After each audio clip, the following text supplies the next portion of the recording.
The Dundee Cultural Recovery project was a collaborative research project that I led in the summer of 2021, working with Leisure and Culture Dundee and the Dundee City Council events team. So the research involved a survey of cultural organisations across the city, and then also a series of focus groups and interviews with different groups of stakeholders, and that included creative freelancers from across the city, representatives of cultural organisations, and members of the Cultural Partnership Development Group. And through these focus groups, we discussed, both what the city's cultural sector had been like before the pandemic, what the impact of the pandemic had been, and also, what they felt was needed in order to support a more sustainable, inclusive recovery. The report addressed a number of key impacts on the cultural organisations from across Dundee, including areas such as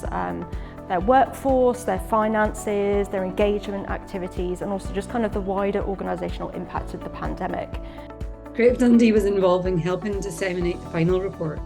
collaborating with Culture Counts to do so, and I know the report has been used in different ways, including the findings being shared with policymakers in Scotland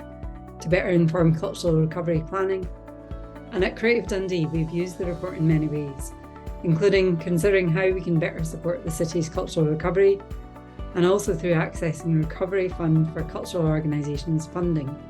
via Creative Scotland. We really need to put creative workers and especially freelancers at the heart of our conversations about cultural recovery and strategy development. This is really key because this is a group that is really often overlooked and not included in cultural policy making, although there were examples from Dundee of where they tried to build that into their discussions.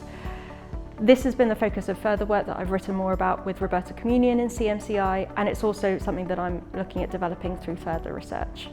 The thing I'm most proud of is that Creative Dundee, a small social enterprise in the city, has been able to use the report to secure funding from Creative Scotland's Recovery Fund for Cultural Organisations. This funding will enable them to bring in a new producer who will take on the recommendations of the report and help those be built into the cultural strategy and the work of cultural organisations across the city.